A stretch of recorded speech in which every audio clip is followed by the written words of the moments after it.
ang kill potential bigla ng LPE. But Omega Esports, solid draft if they reach the late game kung saan sobrang lakas na ni Granger at ni Beatrix. It's gonna be scary. Also, a last thing, I'm sorry about this, but you need to also take note dun sa objective taking potential ng Beatrix. Ang bilis mang tunaw ng Torre, pati na rin ng Lord at ng Turtle. So mukhang fast game ang hanap ni Omega dito for that matter as we go into game number 3. It's a best of 3 series. The final game of the day and the final, well, literally the final game of the day. Wala na tayong series to follow. Bukas na ulit yung ibang laban. And it is the Beatrix on the gold lane. Pakito on the EXP lane. Man, I like the adjustment mula sa LPE. So na-mention natin kanina na pwede siyang gold lane Chang'e. At indeed, ganun nga yung mangyayari. So si Arms, instead na mag-Chang'e siya na yung Sylvana, na alam natin na pwede sila magpalitan. Nung first pick Benedetta mula sa LPE, nag-decide sila, okay, sige, si Bimo na lang yung gagamit as the roaming Benedetta. And this allows LPE na magkaroon ng sobrang taas ng damage output sa lahat ng stages ng game natin, early until the late game, dahil sa coverage na meron ang isang Chang'e, Yisun Shin, and Barat's combo.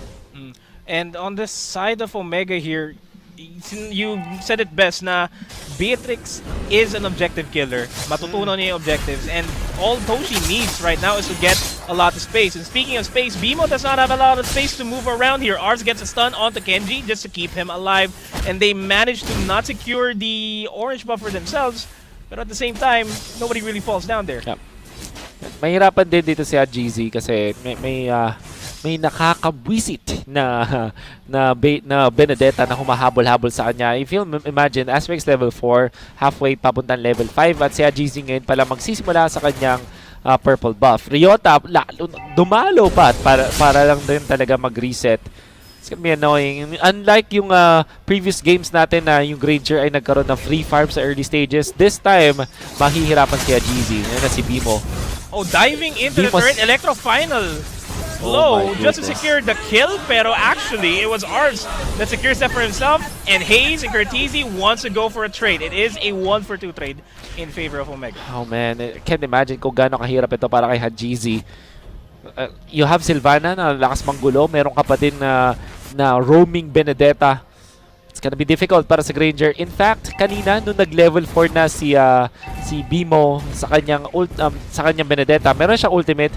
Almost level 4 pa lang si GZ nun. Kaya hindi siya nakakontra with the Death Sonata. Kahit nasa likod siya ng kanyang second turret, kinapos pa rin.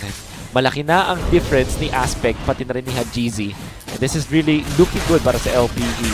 And this is all thanks to the invades na ginagawa ng LPE dito. High impact invades that hindi nahihirapan na si GZ. Paulit din natin sasabihin dito as Hayes flickers in towards the backlines of Ars and Jake the Dog. But here comes the meteor shower. Aspect will actually fall down there. Omega trying to fight back in this game. The electro final blow will not connect to anybody. Curtizi and Hayes will fall back. Aspect, the only one going down, as well as Toshi. The classic combo ng LPE. Minsan ginagamit nila yung Chang'e kay Arbs. Minsan din naman ay kay Jake the Dog. But it is the same. Imperial Justice, pati na rin Meteor Showers. Shoot na shoot. Wala nagawa yung Omega. They dealt damage gamit yung Beatrix. Nakawa sila ng isang return kill. But we'll see na masayang-masaya si Jake the Dog sa nangyayari na to dahil lamang na siya over Toshi in their matchup. And another thing to point out here, the Yisun pickups guarantees na alam kaagad nila kung saan pupunta si GZ. And as long as alam nila kung saan si GZ, alam nila kung saan sila iiwas, alam nila kung saan at kailan sila pwede mag-invade. As Ryota, kinain si Kenji. Kenji will be able to escape barely with his life. Okay. Hindi rin inatake ng Torre masyado si Kenji kasi mabilis na maglakad. And Kenji did not hit the Barats first. Do take note, mayroong mga minions are under the turret. So, medyo wasted ultimate kami from Ryota, pati na rin yung Flicker. And Omega, confident sila ngayon mag-take ng Turtle. Or should they be confident though? Yan ang tanong. Should they be? Bimo pops the electro final blow, eyeing out GZ, gets the stun up connection, and GZ will fall down. Granger is out. Glorious Pathway, defensive usage there. Semi-aggressive as well from Hayes. Will manage to secure 2 other kills onto Ars into Aspect. It's just Jake the Dog alive in this team fight. Ryota in the backline, surrounded by 4 members. Mukhang wala siyang matatakasan. Gets one bite off of it to try to get the turret aggro onto Kenji, pero sobrang kunat nga niya. Oh, without damage. Kenji, he knows na mahuhuli din talaga siya kaya hindi siya umatake dun sa Barats, which also meant na hindi siya yung antake na Torre. Nice juggling from OMG from Mega Esports. Bimo? Yeah, roaming Benedetta, not much damage, but did have the execute though, pero makunat na ngayon si Kenji. And unti-unting na lumalabas yung problema ng LP dito. It is the Kenji. It's not Hajizi for that matter. It's Hayes and Kenji. As I say that, Toshi goes down. And we haven't seen an objective being secured by Omega just yet. Oh, maganda yung kill na nakuha ng Omega, 3 dun para kay Toshi, but the fight afterwards, nag-favor talaga si LP and Hayes. Flicker forward, okay. Commits the glorious pathway para kay Curtizi to take the kill onto Arbs, pero Jake the Dog will just have to use that meteor shower. Literally walking out of there, LPE. Parang wala naman din sila masyadong ginawa. Parang cover fire lang kami na meteor shower, but ang daming ginamit na important resources mula sa Omega. Flicker ay isang resource.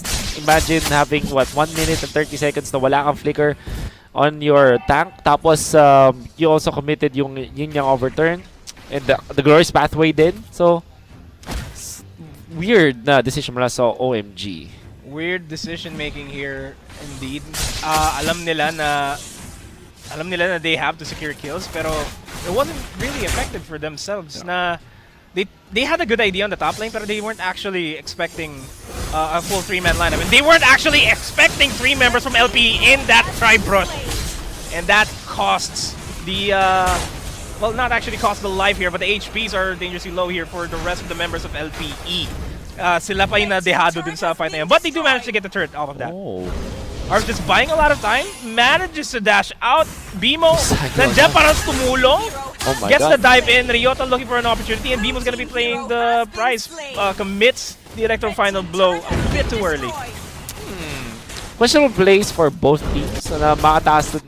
I mean, Arvs was already trying to buying a lot of time. Ang daming naubos na oras. And then Bimo tried to jump in as well. Hindi naman ganun din ka-punishing though. Kasi ang kagandahan sa nakuha ng LP is nakapag-push to Barats sa may lane na yun. However, OMG having the first try at this turtle. Nakita nga lang sila with this mountain shocker. So, ang trade-off yata para sa LPE, going for the top lane turret in exchange for the turtle. And it's almost always going to be the turret here kasi LPE now has a wide open map. Kaya nilang i-take kagad yung jungle ng Omega dito. More resources out there. And Arbs, it's taken out. Thanks. Toshi might be in trouble. He is going to be in trouble, but he's relatively safe. Hayes is the one that has to be in trouble. Gets gobbled up by Ryota. And there's not a lot of positioning here for LP to really follow it through. Omega going to oblige with a kill onto Bimo. Another kill on the board for Toshi, and they are on the chase. Gets a flicker into Ryota. Ryota will get taken out, and it's this bottom lane turret na ina-eye out ng Omega to even out the map. BOD now picked up by Toshi. Yung haba ng fight na yun na awkward para sa teams. Might get an exit kill kay Jake the Dog. Might, but the meteor shower is deterring them from pushing any forward. Oh, Aspect. Maganda yung pwesto. Oh, ang Kids 4. Mountain Shocker. Beautiful damage output. Will get the kill onto Hayes. But the HPs are low. Arbs ata nagigigil siya.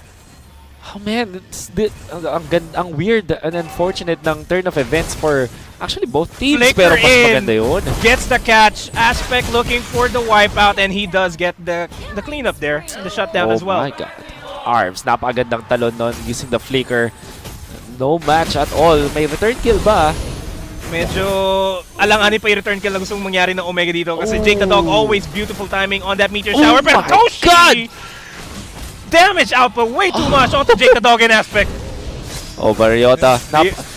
Unstoppable clashes, no man? Non-stop clashes here. Ryota and Bimo wanted to go for Kenji and or Toshi. Okay, so I was gonna say unfortunate events for Omega, tapos biglang unfortunate events para sa LPE. Para sa teams nagkakaroon ng mga brilliant plays, pero nagkakaroon din sila ng mga questionable plays. So paalitan lang din.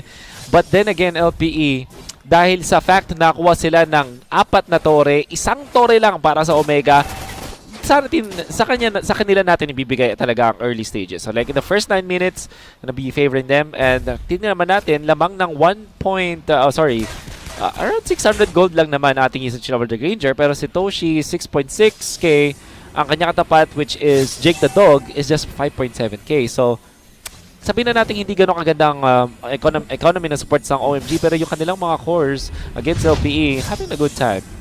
And we're already reaching a point na paunting-unting sumasakit na si Haji even more so si Toshi. Yeah. And dadating sa point na ang Omega, mas malakas sila sa late game dahil sa kanilang raw damage output. Sabihin na natin ang LPE, meron silang sustain. Pinili ni Ryota is the helmet double helmet Sky Guardian helmet tas Cursed helmet. So makunat talaga itong ating Barats.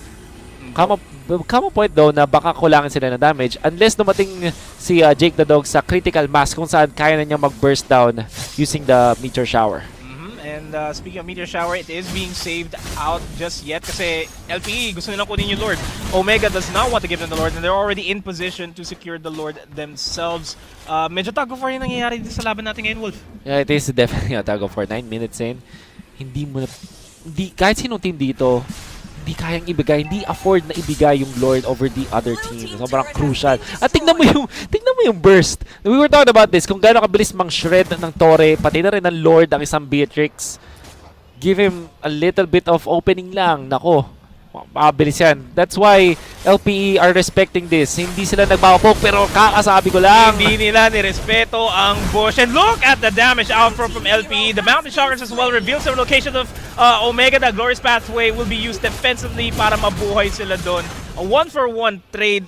Omega slowly getting back into the game. 2 mid laners, flickers committed kay Ryota.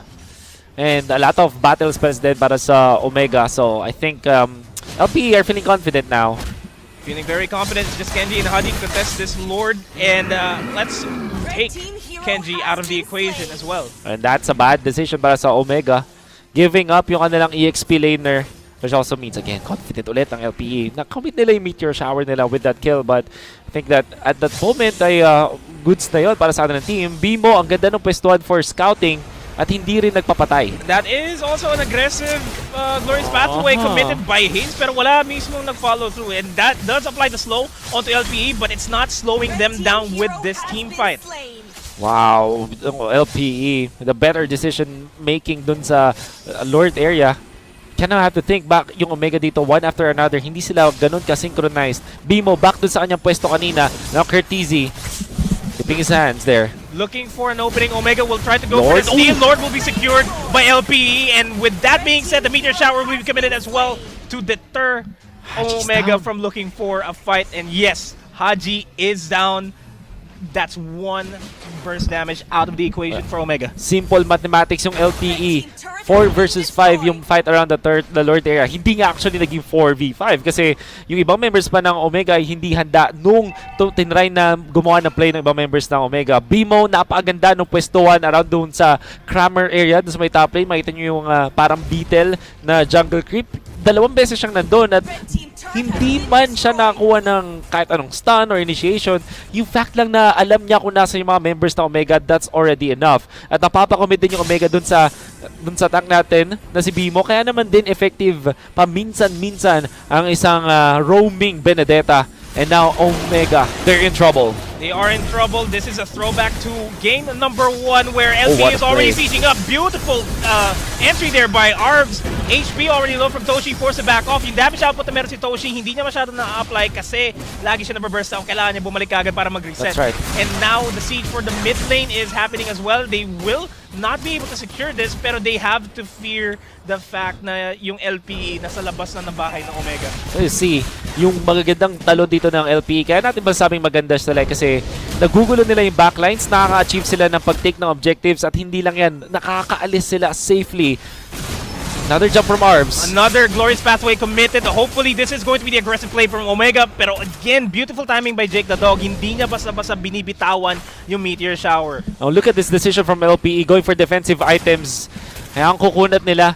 And even with jumps, hindi sila napapatay kahit ang taas ng burst potential ng Omega. Bimo in the backlines. Electro final blow connecting on the Ooh. two. Catching Haji. Oh my God, but Haji. is getting controlled out by Toshi. Oh my And the meteor goodness. shower, just to add a little bit of salt. I am dumbfounded. Ang ganda nung kontra dun ni Hajizi. I honestly thought na dead to rights na sila from BMO's jump tapos may initiation din from other members of LPE.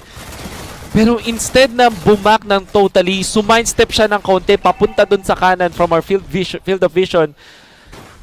And that meant na nabuhay siya. Ginamit din niya yung ultimate kasi meron kang konting recoil coming out from the Death Sonata, di ba? Meron kang konting atras or, you know, meron kang konting roll when you're doing it. Ginamit din niya yung disadvantage after the rondo.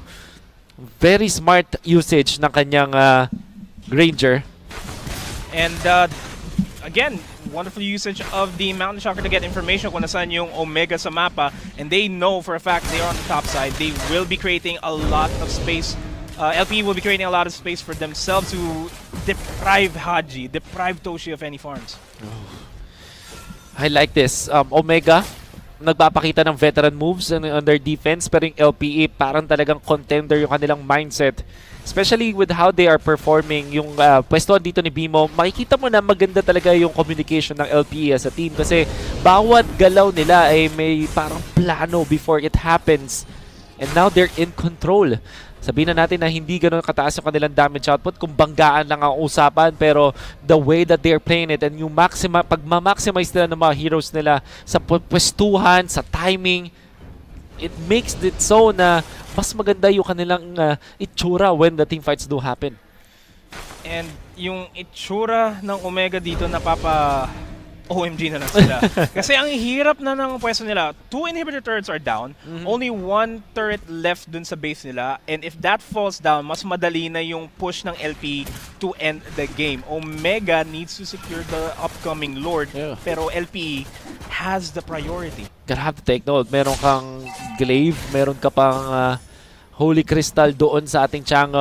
Masakit na yung damage ng Chango ngayon. And positioning na naman. Vision pati ng Mountain Shocker allows LPE to be comfortable taking this Lord. And the dive in Hayes. from Hayes, Glorious Pathway will not be committed. He gets stunned completely. Meanwhile, over in the backside of things, Arms, the help of the Lord, gets the knockup. And OMG is turning the tides of this fight. Ryota. Oh wait, no. Bimo will actually go for Bimo with the the place? He is gonna go for the place, and what LP is doing is they're just delaying the fact na kailangan nila mag-fall back, and mukhang Bimo, the one and army. Toshi has to burst this mid down. Oh my God! Like that! Still is there. Ryota is the one to finish it. What a wonderful way to end the day. LPE, oh my goodness!